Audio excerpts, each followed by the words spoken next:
WQCY TV and Truth Frequency Radio. The echo you hear is the sound of my head emptying out. Let's learn about things today. While you go to Amazon.com and buy a couple books by yours truly, there's official stories, a reverse textbook to all the lies I was taught in school, lies you were probably taught in school too, and there's the truth about love, which is the opposite of that. It's kind of the fun that you can have when you get to be an adult and you stop believing all the stories you were told in school. I'm writing my new book, tentatively working title, The Oil Alarm. It had migrated from This Is All Temporary, that was the title, to The Oil Alarm, which is what goes off in my head every day, the oil alarm. We're going to talk about oil. We're going to talk about phosphate, and Wal Mart. I've shopped at Wal Mart. I didn't say I shoplifted at Wal Mart. I don't know what you're... If you eat it before you get, all right, to the register, does it, I mean, you know, it's walking around money. It's wham. Number one, reading from Is Wal Mart Destroying America? Facts about Wal Mart that will absolutely shock you. By Michael Snyder. This is from 2012. This guy's kind of a religious end of the world guy. But all of his stuff is annotated and linked here, so let's just have a look. The average U.S. family now spends more than $4,000 a year at Walmart. In 2010, Walmart had revenues of $421 billion. That's such an echo. Did you hear that? $1 billion. I'll tell you what, I'm getting a pillow. I'll be right back. Let's try it now. Is that any better? A little better? Okay. We're a little insulated. In 2010, Walmart had revenues of $421 billion. Let me think, $1 billion. That's 421 Batman movies. Well, money doesn't have any value. Maybe we'll talk about that too. That amount was greater than the GDP, or gross domestic product. What does that mean? It's petrodollars. No, it's not how many bananas you grow. It's how much you can get people to buy those bananas that you slave away for. No, it's not how much love is in your heart. It's not how much food you grow in your garden. It's how much you can get people to pay you for the stuff that you do in American, European, Russian petrodollars, rubles, etc. That amount was greater than the GDP of 170 different countries, including Norway, Venezuela, hello Lake Maracaibo, and the United Arab Emirates, an oil-bearing nation. If Walmart were a nation, not was, we're talking the subjunctive, if Walmart were a nation, it would have the 23rd largest GDP in the world. Well, it's not a nation. Walmart now sells more groceries than anyone else in America does. Well, anyone? Yeah, probably anyone. In the United States today, 1 out of every 4 grocery dollars is spent at Walmart. Do you feel sick yet? 100 million customers shop at Walmart every single week. It has opened more than 1,100 super centers since 2005. They've been around since 1990 or so, or something like that. You can look it up. Today, Walmart, as of mid-2012, has more than 2 million employees. If Walmart were an army, it would be the second largest military on the planet behind China. Well, it would be a drug-addicted, obese military. Walmart is the largest employer in 25 different U.S. states, according to the Economic Policy Institute. Trade between Walmart and China, yes, direct trade between Walmart and China, resulted in the loss of 133,000 manufacturing jobs in the U.S. between 2001 and 2006.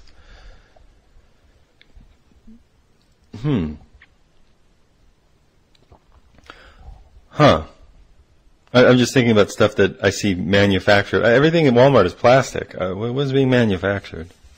Diapers, adult diapers, pharmaceuticals, plastic towels, plastic bins, plastic chairs, plastic tables, plastic rugs, plastic wall hangings, plastic pencils, plastic pens. What else? Plastic paint, plastic CDs, plastic DVDs, manufacturing jobs. Tens of thousands of Walmart employees and their children are enrolled in Medicaid and are dependent on the government for health care because Walmart likes to hire part-timers. Between 2001 and 7, the value of products that Walmart imported from China grew from $9 billion to $27 billion. That's 27 Batman movies. In revenue, not in cost. It's 270 in cost. Maybe I got that wrong. Billion, 270, something like that. 96% of all Americans now live within 20 miles of a Walmart. There's one over there. The number of independent retailers in the United States declined by 60,000 between 1992, hello Walmart, and 2007. That's where all those little stores went. They went into the Walmart. They're happy. They live in there. According to the Center for Responsive Politics, Walmart spent $7.8 million on political lobbying during 2011. 1 year. $7.8 million. Well, that makes sense. They have to have stores every 20 miles from where you live. That number does not even include campaign contributions. Well, why don't you include that?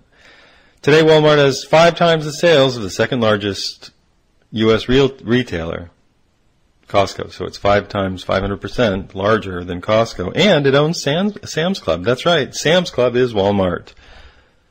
The combined net worth of 6 members of the Walton family, that's Sam Walton Walmart, is roughly equal to the combined net worth of the poorest 30% of all Americans. Poorest 30%, 340, 100 million. 6 people equals 100 million people. I smell revolution in the air. Walmart's market power is so immense that even the largest suppliers must comply with its demands for lower and lower prices, because they cannot afford to have their goods taken off the shelves. Companies that used to manufacture products in the United States, from Levi's jeans to the lockmaker Master Lock, were pressured to shut their U.S. factories and move manufacturing abroad to meet Walmart's demand for low prices. Walmart's market power is so immense that even the largest suppliers must comply with its demands for lower and lower prices because they cannot afford to have their goods removed from shelves. Sorry, I read that twice. The vast wealth that Walmart is sucking out of our communities is not put back into the community. The profits are funneled to Walmart executives and shareholders. We may enjoy the low prices, but very little of the money that we give to Walmart gets recycled in our area. That's right. All over the country, independent retailers are going out of business because they cannot compete with the Walmart and their super cheap Chinese products. Often communities will give Walmart huge tax breaks just to move into their areas. But what many communities don't take into account is that the introduction of a Walmart is devastating to small businesses. Goodbye, Main Street. Hello, Walmart. That's where the crowds are, by the way. If you go any small town on a Friday night, it's the Walmart. Seriously. It's like a town of plastic shit. A study of small and rural towns in Iowa showed the lost sales for local businesses ranged from negative 17% in small towns to negative 61% in rural areas, amounting to a total dollar loss of $2.5 billion over 13 years. I don't know how you figure that out. Good luck. Estimates. The United States has lost more than 56,000 manufacturing facilities since 2001. The United States has lost an average of about 50,000 manufacturing jobs a month since China joined the World Trade Organization in 2001. Don't you love capitalism, mercenary capitalism? Last year, the U.S. trade deficit with China, that would be 2011, was the largest that one nation has ever had with another in the history of the world. Walmart played a large role. In fact, Walmart has been forcing some U.S. manufacturers to move overseas. We already mentioned Levi's and Master Lock. The vast wealth that Walmart is sucking out of our communities is, I read this again. All right, that is an article, Is Walmart Destroying America? Facts about Walmart that will absolutely shock you. I don't think you need the adverb there. By Michael Snyder, July 4th. Oh, look at you, 2012. It's mercenary capitalism, everybody. It's mercenary capitalism. And we can look at the Walmart distribution model from another blog, presentation of the company. Let me find the author of this before I start. How unprofessional. I can't find it. Well, the Walmart distribution model, it is from a blog on the internet. It is written by somebody else. Walmart Stores, branded as Walmart, is an American public corporation that runs a chain of large discount department stores. In 2008, it was the world's largest public corporation by revenue. It is the largest majority private employer and the largest grocery retailer in the United States. Owns Sam's Club's retail warehouses in North America. Its operations are organized into 3 divisions: Walmart Stores US, Sam's Club, and Walmart International. Let's keep going. It enjoyed a 50% market share position in the discount retail industry with nearly 3,000 suppliers. Listen to this. The Walmart may have been the top consumer product manufacturer, may have been the top customer for consumer product manufacturers. It deliberately ensured that it did not become too dependent on any one supplier. No single vendor constituted more than 4% of its overall purchase volume. The current ratio in the last 5 years is below 1, between 0.8 and 0.9, according to Walmart. This is typical of strong distribution companies that pay their suppliers in 1, 2, or 3 month intervals, but they take cash immediately from customers. They use this lag as a financial source. In other words, less than 1%. If their store is 100%. No individual supplier, manufacturer, etc., supplies more than 4%, and the average is less than 1%. Therefore, they can't be held hostage by any manufacturer. No unions can get to them. They're not really dependent on any number of them would have to get together and band together to do any damage to them, and they probably won't. Let's skip topics and look at this article. Let's see if I have the author, Richard Holcomb, July 2006. This is quoted all over the place. Maybe I'll read the short version. You're listening to Liam Scheff on the Liam Scheff Show. The oil alarm is being sounded. We rely on things that we are running out of for the basics like eating, drinking, pooping, breathing, etc. Let's look at an article from oilprice.com.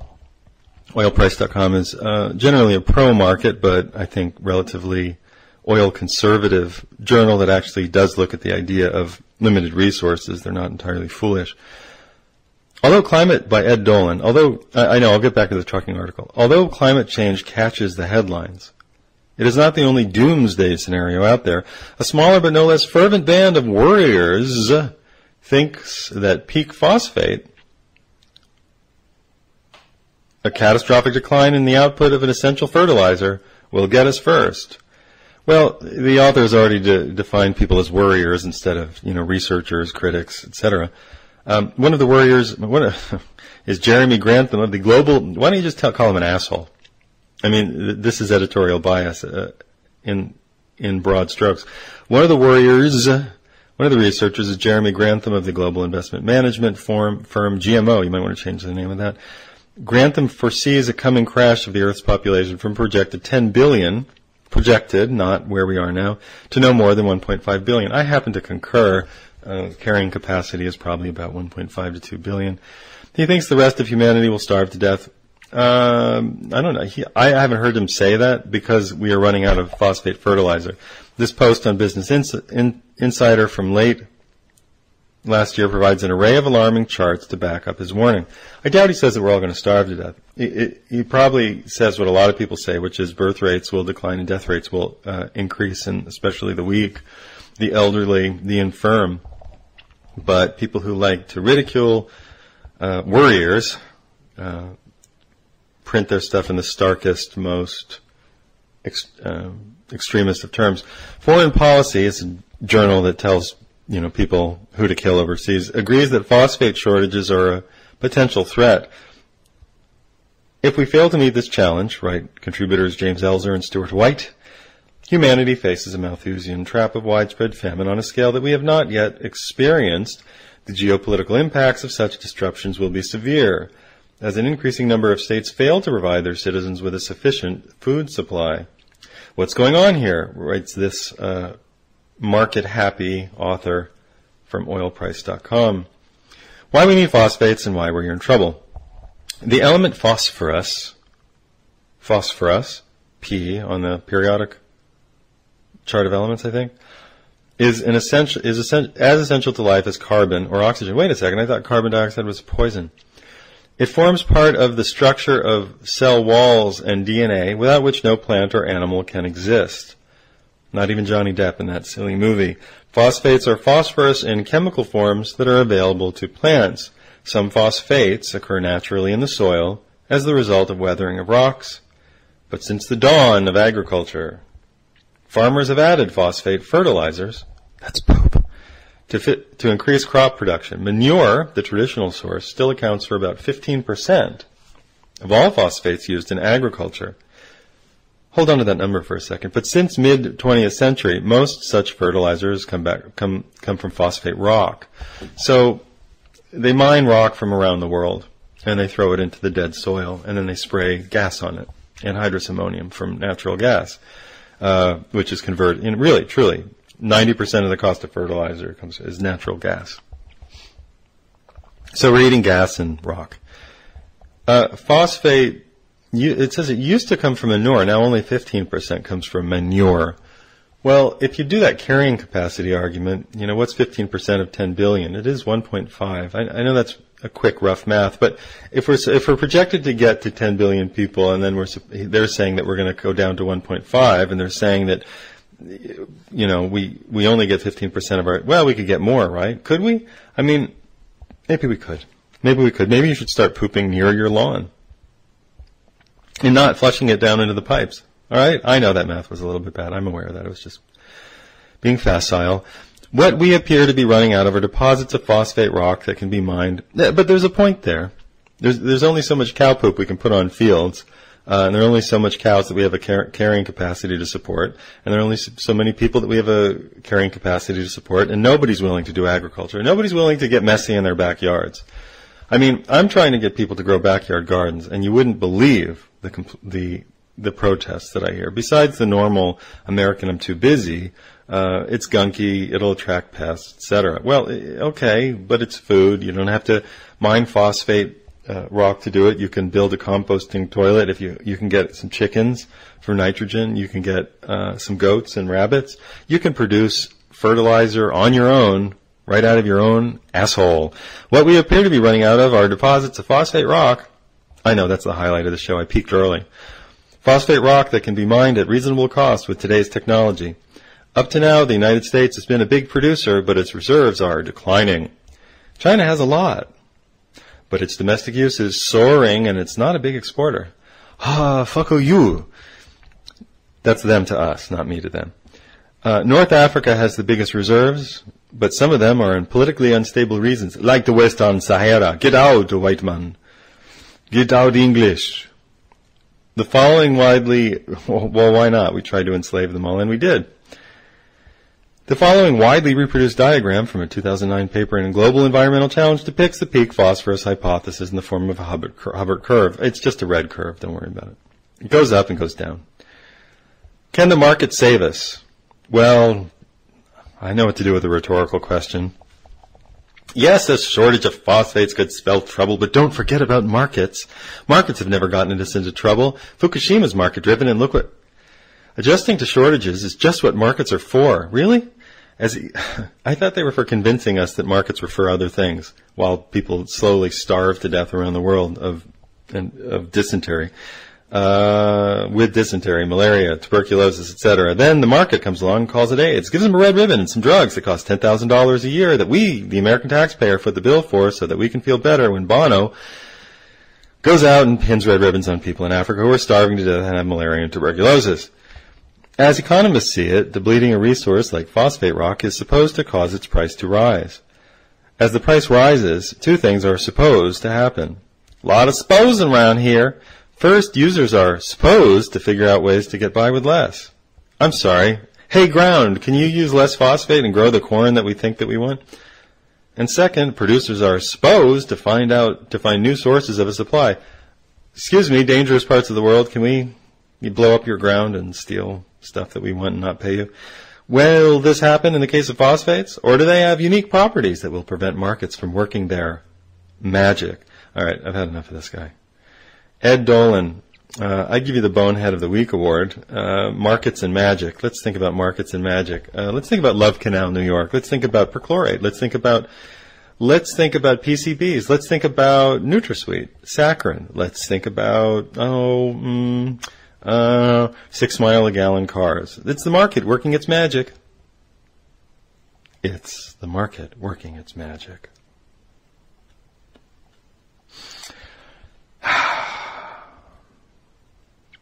Well, what does he say in the end? He says, maybe we can improve farm management practices and mine consumer waste. Therefore, we could cut phosphates needed to produce the present U.S. farm output. We can grow more corn, which that doesn't work. Well, that's what we're doing. We're growing more corn to create more phosphates. What else can we do? There are significant developments on the supply side. Michael Mew of the Ferticon Research Center notes that the producers are already learning how to upgrade lower quality phosphate rock reserves. How? And are modifying processing plants to accept lower quality inputs. I think that takes coal, oil, and natural gas, and water, and probably a lot of chemicals, and also it releases a lot of chemicals. All right, no problem there. We'll never run out of coal, oil, natural gas, or drinking water. Also, he notes that increasing vertical integration of industry, buzzword, has resulted in a dog barking crazily, insanely. I can't argue with that. Oh, dogs bark. There are significant developments on the supply side, right. So what do they want us to do? They want us to recycle, here it is. Several methods could recover a high percentage of phosphorus from wastewater. Hold on, wait a second. Given low prices for phosphate that prevailed until recently, it did not pay to recover phosphorus, spent phosphorus in usable forms. We could remove phosphorus from sewage in order to preserve water quality in the rivers and streams. We could mine land. Much of it has ended up as sludge buried in landfills. Jobs of the future. I see them opening up. Sewage miner, landfill tunnel diggler. No, I'm serious. It's right here. At some price, doing so will become a profitable alternative to producing phosphate fertilizers from increasingly low-grade rock. It may even become worthwhile to mine phosphate from sewage sludge buried in old landfills. Oh, great and glorious future, have we arrived? I'm done with this article. This guy's a total diggler. This is Liam Scheff on the Liam Scheff Show. You're listening to Truth Frequency Radio. It is a frequency where the truth sometimes evades the alien sensors and reaches your ears. You're listening to UCY TV. You see why? Because. Why? Because we want you to mine sludge. We want you to mine old feces. We do. That's the future. In the next half hour, let's look at this concept if trucks stopped running. If the trucks stopped running, no, it's not a Dr. Seuss book, but I think it should be. Day 1, day 2, day 3, day 4, day 5 without trucks, 4 weeks. It's a very exciting thought to those of you who have sworn off television, because television is a distraction. Although I haven't seen Mad Men forever, and I wonder, is Don dating someone new, and has Peggy taken on a new client? Yes, America is held enraptured by Mad Men. Don is seeing someone new. Don has a breakthrough about his past. Peggy takes on a new client. Roger gets drunk. No! Never mind that phosphorus stuff. Western Sahara, writes Tom Philpott in, Mother Fracker Jones, A sparsely populated slice of desert on Africa's northwestern coast doesn't get much ink. As a potential crisis point in the global food system, you've probably never heard of the long-standing independence movement in the Morocco-controlled territory, or that the area harbors vast stores of an element critical to contemporary agriculture. Morocco, it is thought, holds up to 85% of the globe's known phosphate rock reserve, and a lot of it lies in the Western Sahara. Morocco's royal family thus controls what Jeremy Grantham, co-founder of the prominent Boston-based global investment firm Grantham Mayo Van Otterberg Incorporated, or GMO, remember, change that name, Jeremy Grantham, you worrier, calls the most important quasi-monopoly in economic history. Now, this is a different tone of this article, right? They're feeling differently about it. Let's pick this up when we get back. You're listening to the Liam Scheff Show. Please, God, please support independent journalism. Please go buy my book, Official Stories. It's a wonderful book. You will not regret it. You will love it. You'll fall in love with it. You'll tell people it's an electric universe out there. What do you mean the Earth's growing and shrinking at exactly the same rate of speed? No, Shakespeare didn't write Shakespeare. Of course it was the CIA who engineered almost everything in 20th century history after World War II. Come on, give me a break. You won't abide those silly, nonsensical lies anymore. All because of one book. Official Stories, available at Amazon.com and on ebooks, PCs, Macs, and other intrauterine devices. Yes, the Macintosh IU, Macintosh Intrauterine, is coming to a store near you. Now your fetus won't have to do without the wonderful world of Macintosh programming and apps. What's little Junior? What apps is little Junior picking out now? Mommy can watch on a simulcasting screen to see what the future president of a startup company is playing with in utero. This is Liam Scheff and the Liam Scheff Show. We'll smooth that commercial out when we do it. See you in a minute.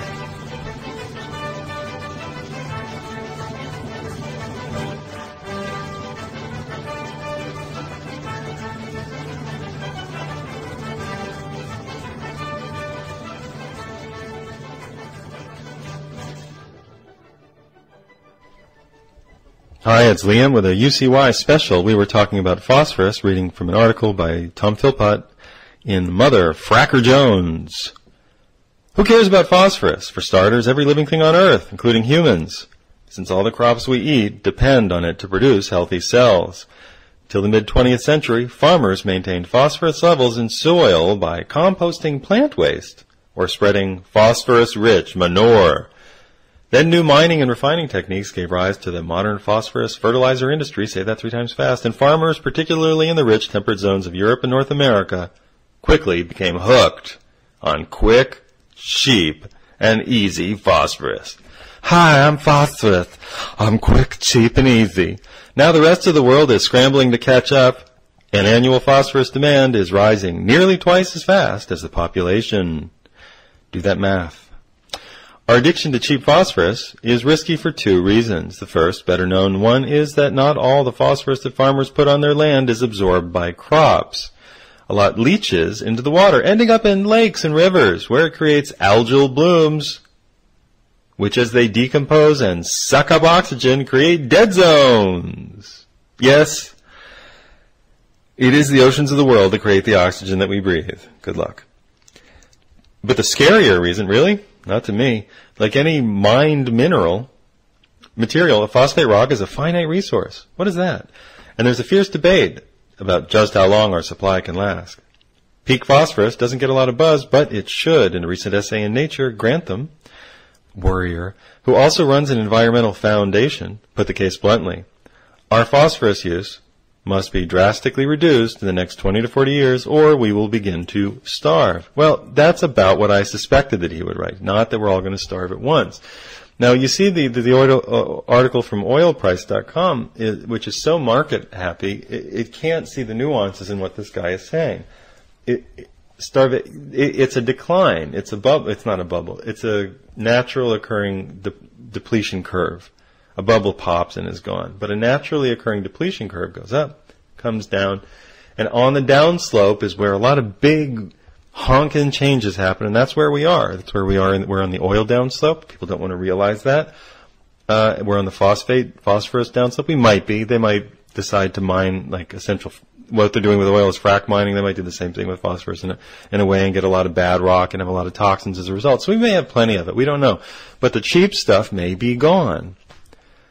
There's a solution. It's called composting toilets, and I'm not kidding. You're listening to the Liam Scheff Show on UCY TV. We will be back in 1, 2, 3 seconds.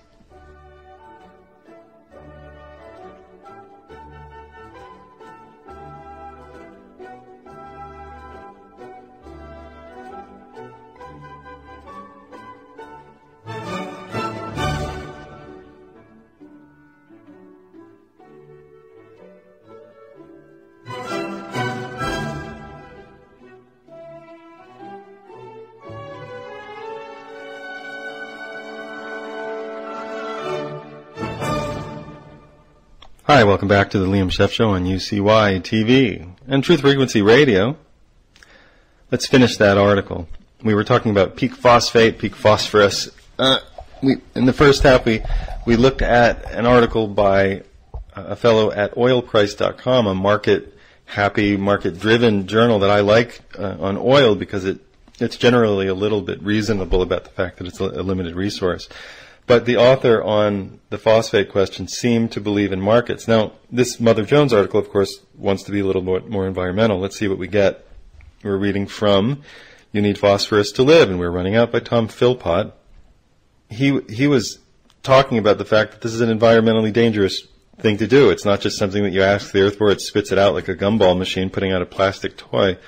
Grantham isn't alone. We were talked about this fellow Grantham who runs a group. He was called a worrier in the other article. In this one, he's an academic or a researcher. A group of Australian and European academics caused a small furor in 2009 when they predicted that phosphorus production would peak by 2030, after which point prices would rise dramatically. That would squeeze farmers, drive up food prices globally, and hand massive geopolitical leverage to the Moroccan government. Look for war in Morocco soon, which repeatedly owns 94% stake in the country's mining and fertilizer company. One more time, when we invade Morocco, you'll know why. The United States does have some phosphate reserves. The most heavily mined of those are in Florida. Hello! But phosphate mining is an environmentally devastating project. It requires stripping large swaths of land and generates massive amounts of a waste product called phosphogypsum, which contains low levels of Hold on a second. Generates massive amounts of a waste product called phosphogypsum. And then I'm thinking about the gypsy musician. And remember in the other article, it was just that the market can handle this? Listen to this one more time. We generate massive amounts of a waste product that contains low levels of radiation as well as a range of toxic heavy metals. The market can handle it. In Florida, no one knows what to do with the stuff, so it's been sitting in huge piles in mining regions. Where? The Everglades. The Environmental Protection Agency estimates, that's always a bad way to start a sentence, that Central Florida already houses, among the homeless that it doesn't house, nearly 1 billion metric tons of phosphogypsum, and 32 million metric tons are added each year. The equivalent of the combined weight of approximately 6.4 million elephants, as the EPA document notes. Thanks. Moreover, thank God I couldn't convert into elephant weight. Moreover, Florida's phosphate reserves are dwindling fast. They're expected to run out within 25 years, and we're already importing 10% from Morocco. Just as we can't drill our way out of our addiction to oil. Addiction? I don't think it's an addiction. We've actually built something that's made of oil. It's not an addiction. That's the lifeblood of the society that we built. It's not an addiction. If you take away the oil, the society that we built goes away. It's the wrong word. It's a necessity. It's an a priori. You cannot have the society that we've built without oil. There's no mining our way out of phosphorus problems. Solving it will mean changing our way of farming and eating. Luckily, adverb, that's possible. And in another paper, the same group of Australian and European agricultural experts described how. How do you do an Australian-European accent? We can curb our phosphorus habit by eating less meat. Carnivorous diets burn as much as 3 times more phosphorus than vegetarian ones? I don't know what do you mean burn. Burn phosphorus? What do you mean? Utilize? What, for plant growth? What is he saying? Carnivorous diets take more phosphate because cows have to eat about 20 pounds or something in that range, 17 to 20 something pounds of grain or soy or something that uses the phosphate to produce 1 edible pound of meat. So that's what they're talking about. It's actually more than 3 times. Reducing food waste and shifting to farming techniques that conserve soil nutrients, including organic agriculture and permaculture. Yeah, that's right. We could all grow permaculture organic plots and stop eating cows in my dreams. Really, in my dreams, because Americans are fat, lazy, and lazy. And if they're not fat, they're lazy. And if they're hardworking, they're so hardworking that they can't stop that cycle. They can't get off the wheel. They won't do it. So if they're not fat, lazy, and stupid is no way to go through life, son. If you are not fat nor lazy, and you're very hardworking, as many people are, at jobs that you don't know why you're doing, as many people do, you don't have time. You go to the Wal Mart, which we discussed in Chapter 1 of today's show, and you become one of the people putting $4,000 of your annual budget into Sam Walton's family's plastic, made-in-China coin purse. What can we do? But none of this will be enough without a serious effort to recycle the phosphate that we now squander, and that means better use of animal manure.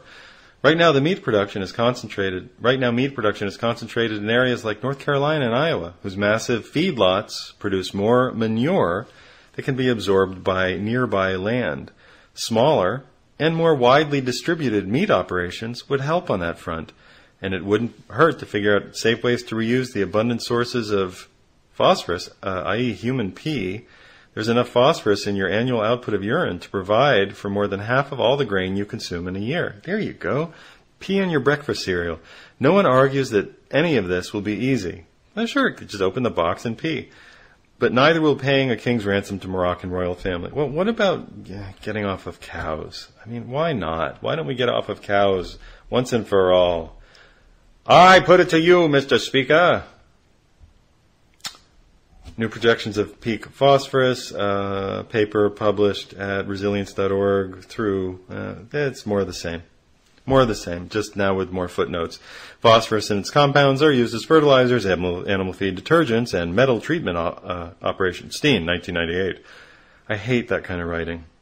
Listen to this. More than 80%. Steen, 1998. Cordell et al., 2009. Van Buren et al., 2010. Who cares? What, am I going to check all your fucking references? This is an online article. Just put a couple notes at the bottom saying that's what these guys said. Jesus God. Academia is the reason the world doesn't work. It takes these guys so long to say anything. All right. You're listening to the Liam Scheff Show. We've been talking about phosphate, peak phosphate. I want to talk a little more about other fun things we're doing to the planet. Because what's the message, Liam? You're trying to get us to kill ourselves? Well, maybe half of us on the planet maybe should find another planet to inhabit. It's not our fault. I'm including myself. Maybe there are too many of us. Maybe we started to eat the mass-produced rock, phosphate, and gas-sprayed food, and we just didn't know we weren't supposed to. We didn't know that the human species is kind of a parasite and uses everything it can until it's gone and then uses more. I wanted to talk about something else. I had a good article about plastic. Here it is. Peak soil, plastic, cheap fat, and we'll get to that. That's a good one to end with. It's from Peak Oil Barrel, run by Ron Patterson. This is published just last year. They're still publishing weekly, sometimes daily. They picked up, among a lot of other pages, where the old oil drum dropped off. Let's see. There was one article here I wanted to get to. And while I'm looking, you can go to my webpage, liamscheff.com, read the little articles I sometimes put up. I put more stuff up on Facebook because more people read Facebook than any individual website. They're like the Wal Mart of the internet. Thank you. I just coined that. Yes, it's true. Here we go. Positive money. How banks create money. We know this. We know that money is based on a hole that you dig in the future. I will gladly pay you Tuesday for a hamburger today. That's exactly the banking system. And I don't know if the writer of the Popeye comics was aware of that, but that's the banking structure. If I give a bank $10, they feel like they have the right to make $100, maybe even $1,000 in loans. Usually it's $100, but that's called fractional reserve lending. So if I give them $10 and everybody gives them $10 to hold, they can lend $1,000 on paper because they figure all of us aren't going to come back and collect our $10 at the same time. So they have a rotating stock of tens, meaning they can give out a fake rotating stock of thousands. I know I know I explained that too simply. It couldn't possibly be that way. That's exactly how it is. That's exactly what it is. How banks create money. From positivemoney.org, orgasm. I think that's what it means. .orgasm. Most of the money in our economy is created by banks in the form of bank deposits, the number that appears in your account on the digital screen. Banks create new money whenever they make loans. 90% of the money in the economy today is created by banks, while just 3% is created by government. This short video explains. Well, you can't watch the video. The money that banks create isn't the paper money that bears the logo of the government-owned Bank of England or the Federal Reserve. It's the electronic deposit money that flashes up on the screen when you check your balance at an ATM. Right now, this money, bank deposits, makes up over 97% of all the money in the economy. Only 3% of the money is still that old-fashioned form of cash that you can touch. Banks can create money. It doesn't sound too bad so far. At least there's money going into the bank. But hold on. Banks can create money through the accounting they use when they make loans. It's just what I said. The numbers that you see when you check your account balance are just accounting entries in the bank's computers. These numbers are a liability, or IOU, from the bank to you. The bank owes you. It's a debt that they took out from the future. But by using your credit card or internet banking, you can spend these IOUs as though they were the same as money, real money. By creating these electronic IOUs, and I even mean the paper bills, say this is good for all debts, public and private, banks can effectively create a substitute for money. In the video below, Professor Dirk Bessemer of the University of Groningen and Michael Kuhn, you're not going to watch the video. Every new loan that a bank makes creates new money. While this is often hard to believe at first, it's common knowledge that the people that manage the banking system. In March 2014, the Bank of England released a report called Money Creation in the Modern Economy, where they state, commercial, i.e. high street banks, create money, that would be like Wall Street, in the form of bank deposits by making new loans. When a bank makes a loan, for example, to someone taking out a mortgage to buy a house, it does not typically do so by giving them thousands of pounds worth of banknotes or gold or silver. Instead, it credits their bank account with a bank deposit of the size of the mortgage. At that moment, new money is created. When they give you a loan, they invent money. The world works on loans. Money itself is a loan from the future that we intend to pay back. When we need to print more money, we take out a loan from the future. We go to the Federal Reserve. We say, we'd like to print this much money. How much can you lend us? Well, I'll lend you $6 trillion with 2% interest. Oh, 2%, that's not bad. On $6 trillion? Sir Mervyn King, really? The governor of the Bank of England from 03 to 13, recently explained this point to a conference of business people. When banks extend loans to their customers, they create money by crediting their customers' accounts, said Sir Mervyn King, governor of the Bank of England. And Martin Wolf, who was a member of the Independent Commission on Banking, put it bluntly, saying in the Financial Times that the essence of the contemporary money system is the creation of money out of nothing by private banks, often foolish lending. By creating money in this way, banks have increased the amount of money in the economy by an average of 11.5% a year over the last 40 years. This has pushed up the prices of houses and priced out an entire generation. Of course, the flip side to this creation of money is that with every new loan comes new debt. This is the source of our mountain of personal debt, not borrowing from someone else's life savings, but borrowing from money that was created out of nothing by banks as a loan from the future. Eventually, the debt burden becomes too high, resulting in the wave of defaults that triggered the 08, 09, 10 financial crisis. It's just important to talk about money a little bit. Money is a representation of the ability to do work. You can print money as long as you have oil, or I suppose an infinite number of slaves. As long as you have oil or an infinite number of slaves, you can print money, because then you can do work. If you don't have that, you can't print money because you can't back it up with work. If I'm running a fire company to put out fires, I have fire trucks, and I want to put out a fire, I need a liquid in the tank that can put out a fire. I suppose it doesn't really matter if it's pure water, it just has to be some sort of water. And I have to have something to pump it and put out the fire. If I come up with a truck, it doesn't matter how pretty the truck is, even if it has gas in the engine but I don't have any water, it's not a fire truck anymore. I can't do the work it's supposed to do. Oil is the water for the fire truck of the United States economy. I realize it's a double-layered metaphor and it doesn't work, but it's the most important thing for the job.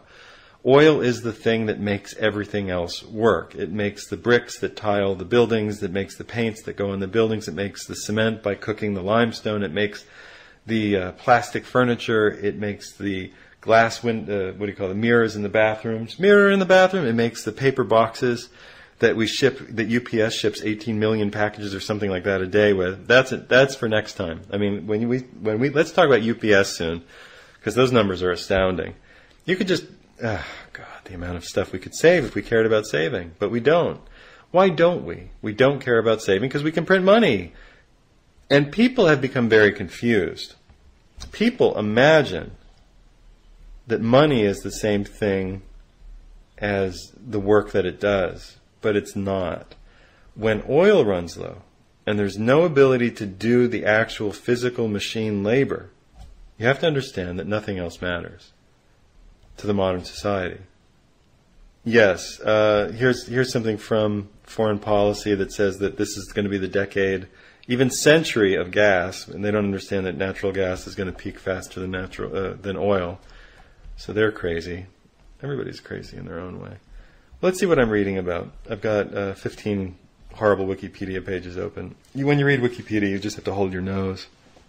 I mean, because you can see the lines, like where the official parties get upset, or they cross something out, or they attack somebody. You're like, well, oh, trucks. I got it. Okay, we're back.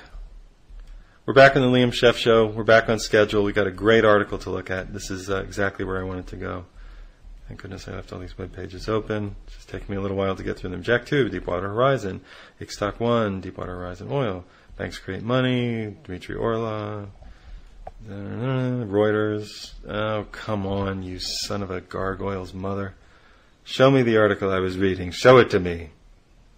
Come on. Alright. Finding. Still finding. I didn't close it, did I? Do you remember me closing the article that I was trying to read to you?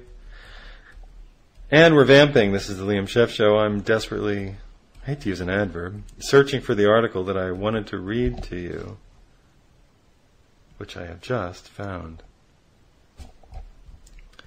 Peak phosphorus, mass extinction. When trucks stop running, civilization stops running. October 1st, by Energy Skeptic. In Why You Should Love Trucks, I showed that Essential Supply, by Alice Friedman.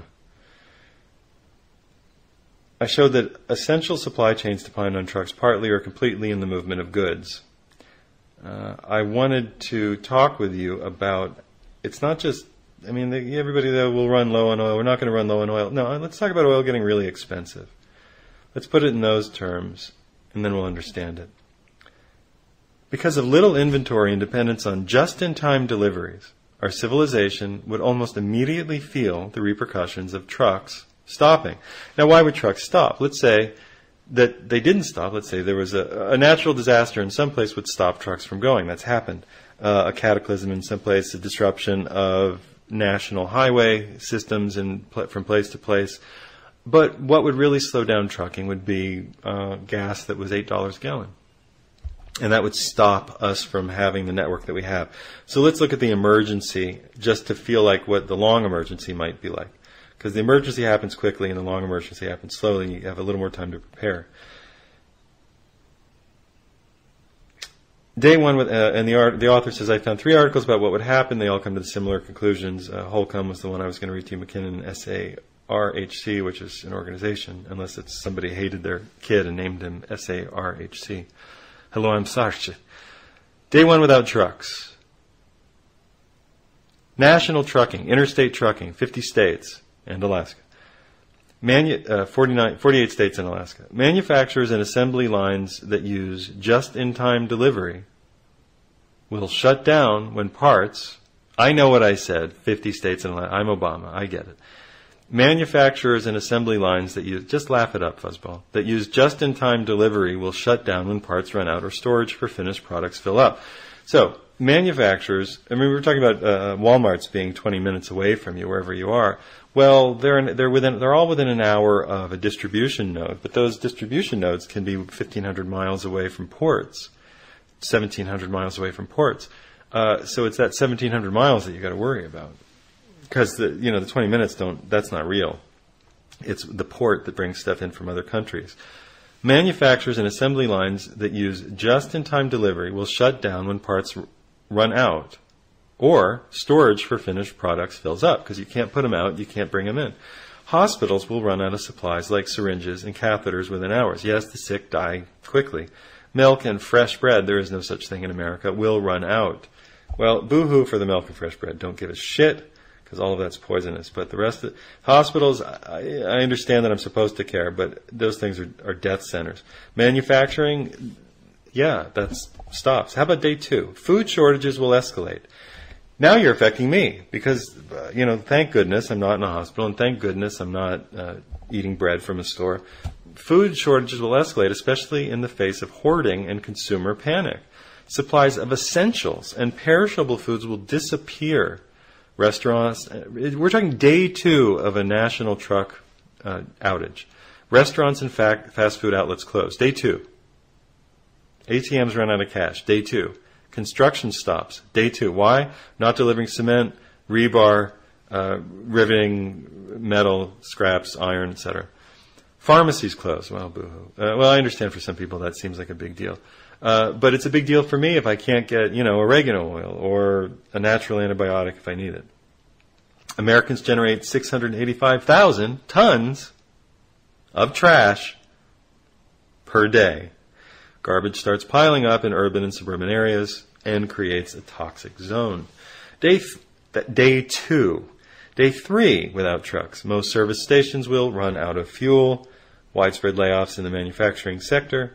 Wastewater sludge, that's right, sewage now becomes a problem as tanks at treatment plants are now full. Why are they full? Because they've not been able to get their allotments of chlorine and chemicals that supposedly clean the water. So the water system is dependent on the trucking system. Think about that. Our water system is dependent directly on gasoline and trucks. We have built the most fragile civilization in the history of the world.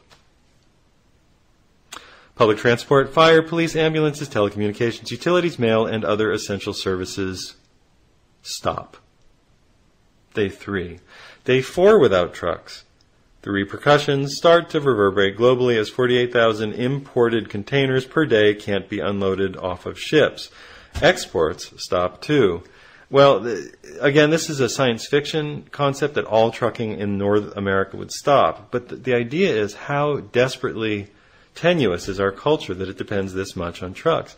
Understand that food and water have already stopped within 3 days. With no fuel, airplanes and railroads shut down. Yes, trucks carry fuel.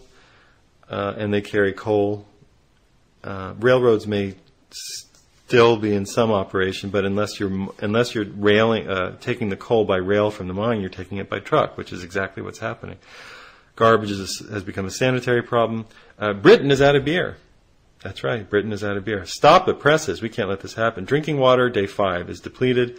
The delay because you can't get the chemicals to the processing plants to make drinking water for the municipal system.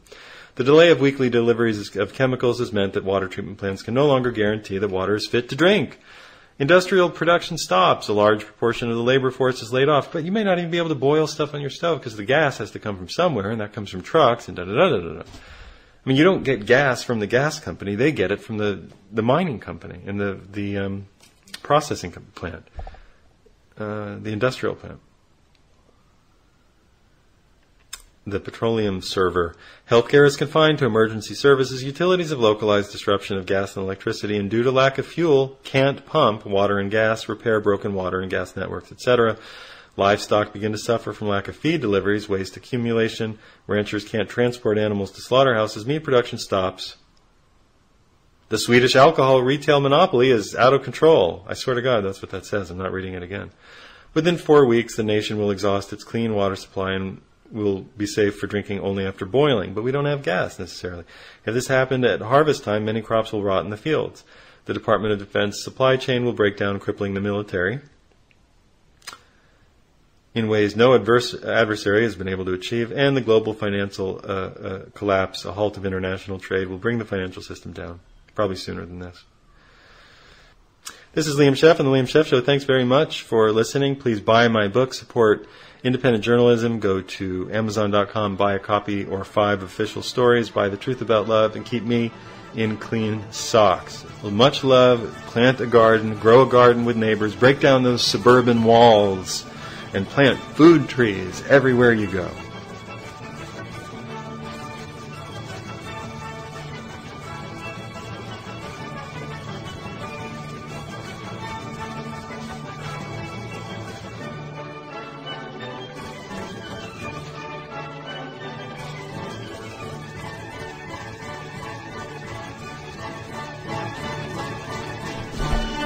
Now for a UCY special. It's the Runout Groove on the Liam Scheff Show. Oh, that was a good show. I'm sitting here leaning back, my stomach full of, I think I had, what a little curly pasta called? Macaroni. Whole grain organic macaroni. Were they organic? Were they whole grain? No one can tell. They come from a store. The store is called Whole Foods. Is the food whole? Not really. They got a whole lot of food, and it's pretty processed. I was in the Holier Than Thou Foods the other day, and there was a nice girl demoing, as they say. Demoing is a job now, has been for 10 years. Demoing a product. The product was Amazing Grass, and Amazing Grass comes from a farm in Kansas, I think. So they actually know the source, and that's, I don't know, 1,500 miles away. Nice girl demoing, tall girl demoing it. Nice. Attractive features, big, strong, and I don't know what to tell you. I think it's all fake. I think it all goes away. I'm trying to get people to grow food. Grow your food. Get together in collectives. You know what people say? I don't have time for that. Do you know how busy I am? I have 2 children, and I have 4. I have my animals are my children, and I just don't have any time for that. I have a friend who's having some debilitating disease. I've been telling him for years, why don't you change your diet? Oh, I can't get an appointment with a doctor. I didn't say see a doctor. I said, why don't you change your diet? Liam. They say my name like I just, like, I don't know, told them to get the golden fleece, to cut off Medusa's head. Why don't you change your diet? Liam, cutting off Medusa's head is I didn't say cut off Medusa's head. Liam, battling King Minos' bastard Minotaur's son and getting out of the maze is very difficult. I didn't say you had to do that. I just said, why don't you change your diet? Liam. What? Just change your diet. Why don't you go on a raw fast or, eat 80% raw, just get a blender. You don't have to get a Vitamix. You don't need a Vitamix. Just get a blender and, Liam. Liam, I enjoy my fistfuls of butter-flavored popcorn at night, and I enjoy my chocolate Haagen-Dazs, and I will only give it up if a doctor tells me. All right. Then I'll see you in hell. This is Liam Scheff. Your tauntaun will freeze out. Freezing that stuff. This is Liam Scheff and the Liam Scheff Show. Bouncing between popular culture and unpopular culture. See you next time. Please go buy a book or two. Please support independent journalism. Please go to my website and deposit something in the PayPal. Keep yours truly in short pants. See you soon.